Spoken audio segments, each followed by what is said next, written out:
All right, so let's talk a little bit about the interviewing and the recruitment process. So most of you guys have already seen how this works, right? The way the fall semester works is they front load all of this, and a lot of you guys are already doing interviews. Those of you that have applied for internships, that have applied for jobs with these firms, you're already doing those interviews. They don't waste any time at all. So some of this may seem a little bit behind the times, but believe me, you're going to get plenty of opportunities to interview throughout your career. So really, when you're preparing for the interview, you just got to know this really is just kind of a formal conversation. They want to make sure that you're a good fit for them, right? But you also need to be making sure that they're a good fit for you. So uh, really, you got a twofold goal here, right? You got to sell yourself. You got to make them believe that you are the best choice for that position, because if it's anything like when I was a student, it is an incredibly competitive profession. Um, while you may be friends with the people in your classes, you may get along with them, you are definitely competing against them to get these jobs. It's a little different now because you guys really do have the leverage these days. When I was a student, we had no leverage. The supply and demand curve was tilted more in their favor, right? There was more supply than there was demand. These days, there's more demand than there is supply. So you guys are able to get into what used to be extremely competitive positions a little easier now. And that's definitely a good thing for you guys. But you still need to sell yourself and make sure that the job is a good fit for you. The second point right here, I think, is great. It's just another way of saying make sure it's a good fit for you, because these firms are making sure you're a good fit for them, right? So really preparing for the interview, you're going to start your freshman year and it's going to go all the way through graduation, probably all the way through your master's program. Now, a lot of you, by the time you get to your graduate program, are going to be settled into a full-time position. Employers will hire you with the understanding that once you have your 150 hours, or once you've got that 120 hours, you're going to be sitting for the exam and then you'll be qualified. So you're really going to be working from beginning to end on preparing for the interview. Your entire academic and professional career and history has been building towards interviewing for the dream job that you want, right? And cannot underestimate the value of that elevator speech when you meet new people. I know a lot of you are thinking, oh, well, I've already got a job. I don't need to be looking or talking to new people. I might upset my current boss if I'm looking for other jobs. And it's really not about looking for jobs, right? It's about networking, because when you do need that next job, it's going to be nice for you to have that network, right? So get out, meet people, and memorize that elevator pitch, but you don't want it to be sound too stilted or memorized, but have it, have the high points memorized so that you can, when you do meet somebody new, somebody important, that you can introduce yourself and get out the information that you need to get to them pretty quickly. Those of you that are working in a profession, I would recommend getting some business cards. I know that with this job, which is still fairly new to me, I've only been teaching for a year now, I meet so many new people. And for a while, I didn't have new business cards, so it was hard for me to get that information to them, to get that contact information to them.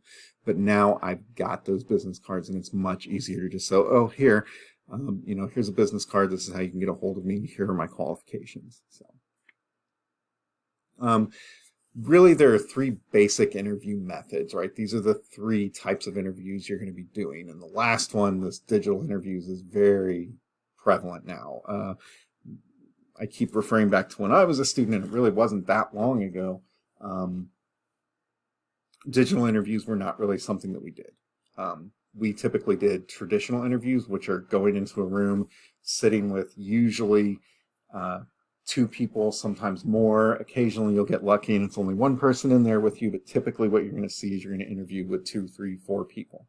Then you've got your career fair interviews, which is what you guys did when you attended the career fair, right? You step up, you hand them your resume, and you talk to them very briefly about who you are. You give them your elevator pitch, right?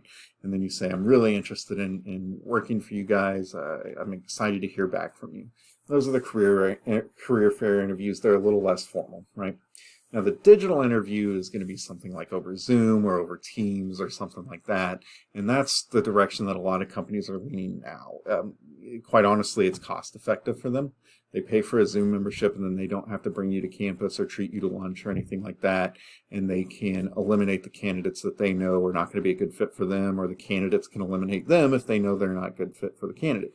So that's a direction that a lot of firms are going. Your first interview may be over Zoom. It's just going to be a virtual or digital interview. Now, you still want to dress professionally.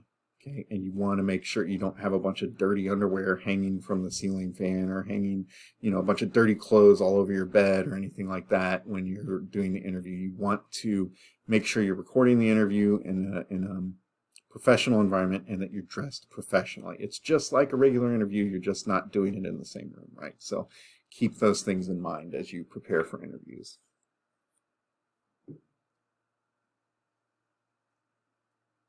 This is a key point that I cannot stress enough for you guys, okay?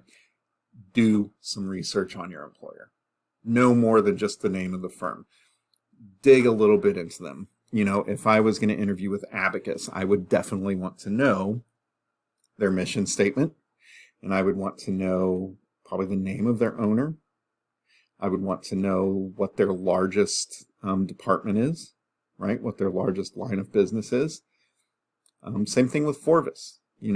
Why did they decide to merge? Was that always part of their plan? How old are they? How long have they been around? What kind of awards are they winning? What kind of things are their top executives doing that are innovative, right? I know they've got some really innovative people over at Forvis, particularly on the IT side, okay? So you're going to want to prepare some questions that you can ask the interviewer as well. They want you asking questions.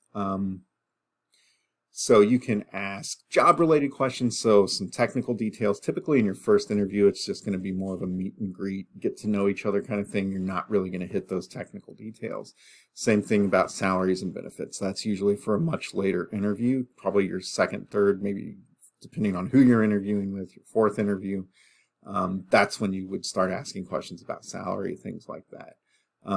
You do want to ask questions based on the research you've done on the employer. And then I always ask just a couple, not really off the wall questions, but you want to try and find a question that maybe throws them off their game a little bit, right? Because they're coming into this very rehearsed. They know exactly what they're going to ask you. They know exactly the kind of answer that they're expecting. But if you can maybe throw them off their game, you can get a good idea of what they're really like. You can get kind of a pierce the veil a little bit, so to speak. You want to be able to anticipate some of the questions. Some of the questions they're going to ask you, right? They're going to ask you to, maybe describe a time when you felt like you had failed at something, or maybe you didn't get the desired outcome, things like that. You're also going to want to know things about the industry. What are the current trends in the industry? What are some current events that are happening in the industry, right? So if you're going to go in for a tax internship interview, know something about taxes, right? Know what's going on in taxes right now. There's something always going on in current events with accounting, almost always. It's very easy to find some accounting news. There's a website you guys can go to that's really good for this. It's called Accounting in the Headlines, and it every week the author of this forum, she posts questions about something relevant and current that's happening in accounting. So that's a good way to be up to date and current. So I will end this video here. I'll try to keep them at 10 minutes or under for each of the videos. The next one, we'll start talking about what you do when you actually get into the interview.